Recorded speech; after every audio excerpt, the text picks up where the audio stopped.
Selamat datang di channel Jendela Sains. Di video ini kita akan membahas latihan soal persiapan UTBK episode ketiga, yaitu TKA Matematika Saintek tentang bab dimensi 3. Selain untuk persiapan UTBK, latihan soal ini juga bisa kalian gunakan untuk mendalami materi bab dimensi 3 ini.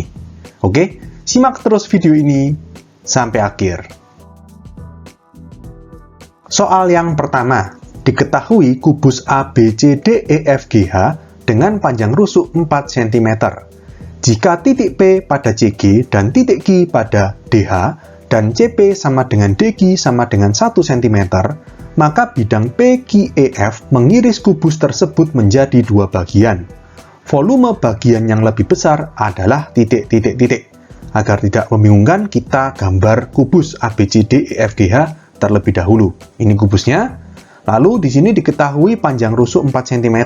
Berarti panjang rusuknya 4 cm. Kita tulis di sini. Jika titik P pada CG, berarti titik P di sini ya. Dan titik Q pada DH, berarti titik Q di sini. CP sama dengan DQ sama dengan 1 cm. CP 1 cm. Artinya titik P itu lebih dekat ke C daripada ke G. Bukan di tengah-tengahnya. Karena kan CG ini rusuk 4 cm. Padahal CP cuma 1 cm. Berarti cuma seperempatnya. Berarti di sini kira-kira. Saya kasih titik P berarti ya. P ke C atau CP ini berjarak 1 cm. Yang Q juga sama. Berarti Q lebih dekat ke D daripada ke H. Q di sini. Ini jaraknya ke D atau DQ itu juga 1 cm. Lalu di sini bidang PQEF mengiris kubus tersebut menjadi dua bagian. Kita gambar bidang PQEF. Jadi P, Q di sini, terus E, terus F. Ya, jadi ini bidangnya berbentuk persegi panjang, bukan jajar genjang ini ya. Kita hubungkan bidang PQEF. Oke, bentuknya seperti ini. Kita arsir aja biar lebih jelas. Ya, bidang PQEF ini mengiris kubus menjadi dua bagian. Bagian pertama adalah yang belakang ini, belakang atas ini. Bentuknya berarti jadi prisma segitiga. Yang bagian kedua, yang depan ini, depan bawah ini, bentuknya berarti prisma trapesium, tapi tidur gitu ya. Kalian harus bisa bayangkan bentuk 3 dimensinya. Nah, kita disuruh mencari volume bagian yang lebih besar. Lebih besar mana? Prisma segitiga sama prisma trapesium? Ya jelas, prisma trapesium ini lebih besar. Ya, jadi di sini kita akan mencari volume prisma trapesium ini. Jadi prisma trapesium ini ceritanya posisinya tidur. Ya, harusnya kan alas ini tinggi nih ya, tapi ditidurkan. Jadi bisa kalian anggap alasnya yang berbentuk trapesium itu trapesium BCPF. Tutupnya itu ADQE. Bisa bayangkan ya, yang AB, EF, QP, sama DC ini justru adalah rusuk tegaknya. Oke, kita hitung volume prisma trapesium ini. Rumusnya volume sama dengan, kalau prisma kan luas alas kali tinggi ya. Nah, alasnya kan berbentuk trapesium. Kita harus hitung luas trapesium ini. Alasnya misalkan saya ambil yang ini, BCPF.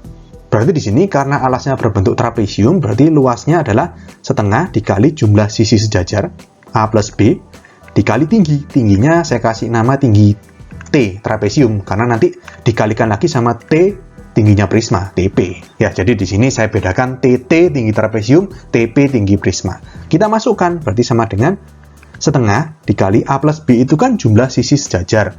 Dari trapesium BCPF ini yang sejajar yang mana? Ya PC sama FB, ya kan? PC 1 cm, FB ini rusuk 4 cm. Berarti di sini 1 plus 4. Dikali tinggi trapesium itu berarti ini ya, BC. Kan ini trapesiumnya siku-siku. Siku-siku di B dan di C. Berarti BC ini adalah tinggi trapesium, yaitu rusuk juga 4 cm. Dikali TP, TP itu tinggi prisma. Tinggi prisma, ingat tadi, panjang rusuk tegak, yaitu justru yang horizontal ini, AB, DC, QP, atau EF. Semua panjangnya sama, yaitu sebesar rusuk kubus atau 4 cm. Ya sudah, tinggal kita hitung. 2 coret sama 4, 2. Berarti V sama dengan 1 plus 4 kan 5. Kali 2, 10. Kali 4, 40. Satuannya cm kubik. Oke, berarti di sini kita dapatkan jawaban soal ini adalah C, 40 cm kubik.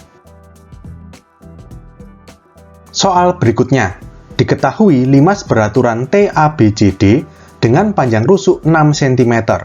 titik P pada CT sehingga TP banding PC sama dengan 2:1. Jarak titik P ke bidang BDT adalah titik-titik cm. Kita gambar dulu limas beraturan TABCD seperti ini. Yang namanya beraturan berarti alasnya ini berbentuk persegi, karena kan ABCD. Jadi segi 4 yang beraturan itu persegi. Lalu karena beraturan, maka panjang rusuk 6 cm ini baik rusuk alas maupun rusuk tegaknya juga. Ya, jadi alasnya ini 6 cm. Saya tulis ya, 6 cm ini panjangnya sama. AB sama dengan BC, sama dengan CD, sama dengan AD, dan 6 cm juga TA, TB, TC, dan TD. Oke, lalu titik P pada CT, sehingga TP banding PC sama dengan 2:1. CT itu di sini, berarti P itu di sekitar sini ya, di mana TP banding PC sama dengan 2:1. TP banding PC 2:1 artinya TP ini lebih panjang dari PC. Ya, jadi di sini P-nya agak dekat ke C. Misalkan di sini, ini P. 2:1. Padahal kalau misalkan total, itu kan 6 cm. Kalau misalkan 2:1, berarti TP ini 2/3-nya TC. Ya kan, logikanya kan gitu. 2/3 kali 6, itu 4. Jadi TP ini 4 cm. PC itu berarti sepertiganya atau sisanya 2 cm. Oke, jarak titik P ke bidang BDT. BDT itu berarti segitiga ini ya, BDT. Kita hubungkan B ke D dulu, berarti seperti ini. Berarti bidang BDT ini, kita asir. Kita disuruh mencari jarak titik P ke bidang ini. Nah, kalau kalian lihat, BDT ini kan bidangnya posisinya pasti tegak atau vertikal. Artinya, jarak dari P ke BDT itu ya ini, garis horizontal dari P ke sini, ke tengah-tengah segitiga. Nah, tengahnya ini di mana? Gini, kita buat garis bantu. Kita buat bidang yang kedua, misalkan saya kasih warna hijau. Dari T ini, misalkan saya tarik ke tengah-tengah bawah ini, tengah-tengahnya BD. Misalkan ini titik Q. Oke, lalu dari Q saya hubungkan ke C. Nah, bidang TQC itu kan tegak lurus terhadap bidang BDT. Sehingga di sini bidang BDT ini bisa diwakili oleh garis TQ. Nanti kita cari jarak titik P ke garis TQ, itu sama saja dengan jarak titik P ke bidang BDT. Oke, sekarang kita gambar segitiga TQC. Segitiga TQC ini kan merupakan segitiga siku-siku. Siku-sikunya di Q, ya kan? Karena ini kan vertikal, TQ ini vertikal, QC ini horizontal. Kita gambar bidang 2 dimensinya, bidang segitiga TQC. Nah, seperti ini ya. Ini T, ini Q ini siku-siku, ini C. Lalu titik P di sini. Titik P, ini TP 4 cm, PC 2 cm.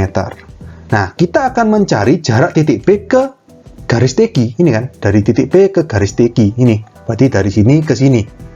Ya, kita buat garisnya, berarti misalkan garis ini. Misalkan ini namanya titik R, gitu ya. Maka, untuk mencari jarak RP, berarti ya, kita harus gunakan prinsip kesebangunan. Masih ingat ya? Ini TR per TQ sama dengan TP per TC sama dengan RP per QC. Tapi di sini yang TR per TQ nggak kita pakai. Kita pakainya ini TP per TC sama dengan RP per QC. Nanti kita cari RP dari situ. Jadi di sini TP per TC sama dengan RP per QC. Nah, tapi masalahnya di sini TP sama TC sudah tahu, oke. TP 4 cm, TC 6 cm. RP kan dicari. Nah, QC masih belum tahu. Terus gimana cara cari QC? Kita lihat di sini. QC di sini itu kan separuhnya AC. AC yang ini ya. Nah, ABCD ini kan persegi. Kalau misalkan sisi-sisinya 6 cm, berarti diagonal persegi. Ingat ya, A akar 2 atau 6 akar 2. Kalau AC ini 6 akar 2, berarti QC separuhnya. QC itu 3 akar 2.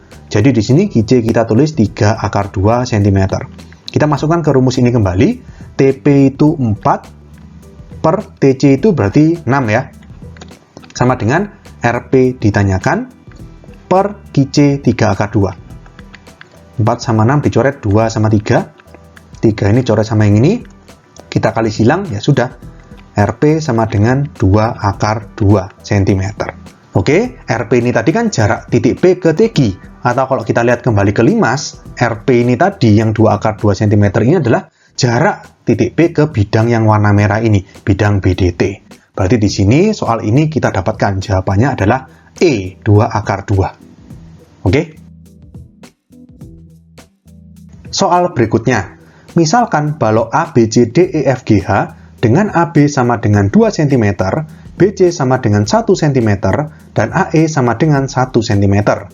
Jika P adalah titik tengah AB dan θ adalah sudut EPG, maka cos θ adalah titik-titik-titik. Oke, kita gambar baloknya ya. A, B, C, D, E, F, G, H. Dengan AB ini berarti 2 cm, BC 1 cm, AE 1 cm. P adalah titik tengah AB, jadi P pas di tengah-tengahnya A dan B. Ini titik P, jadi AP sama PB ini sama, berarti sama-sama 1 cm ya. Dan θ adalah sudut EPG, E itu ini, P itu ini, G itu ini. Artinya kita hubungkan aja EPG ini.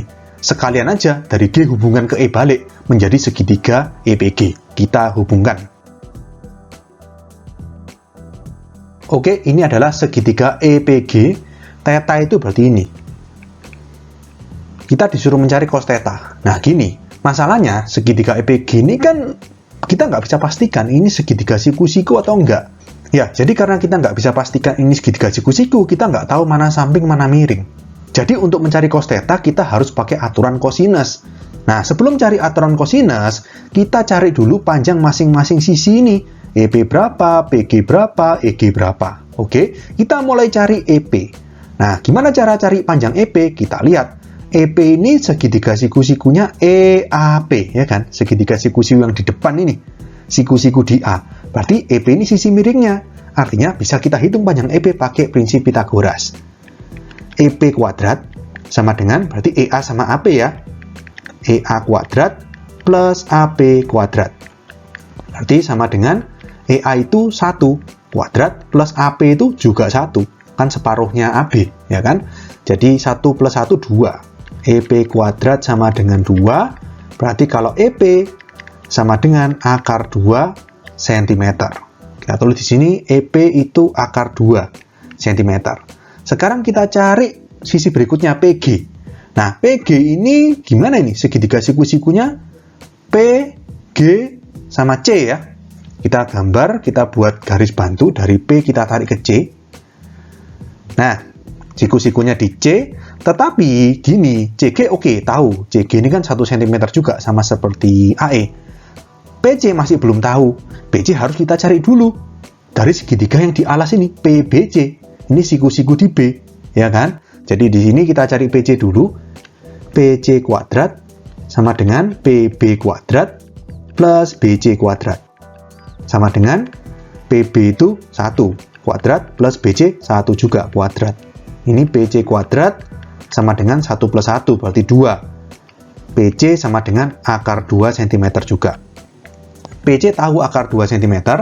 Sekarang kita cari PG. Segitiga siku-sikunya sekarang PCG. Siku-sikunya di C, sisi miringnya PG. Jadi kita cari PG kuadrat sama dengan PC kuadrat plus CG kuadrat. Berarti sama dengan PC kuadrat tadi 2 berarti ya, plus CG itu 1 kuadrat ya 1. Jadi PG kuadrat sama dengan 2 plus 1 itu 3. Berarti kalau PG sama dengan akar 3 cm. Kita tulis di sini, PG ini akar 3 cm.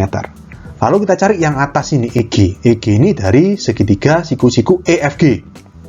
Ya, yang atas ini. Jadi EG kuadrat sama dengan EF kuadrat plus FG kuadrat. Kita tulis EG kuadrat sama dengan EF kuadrat plus FG kuadrat.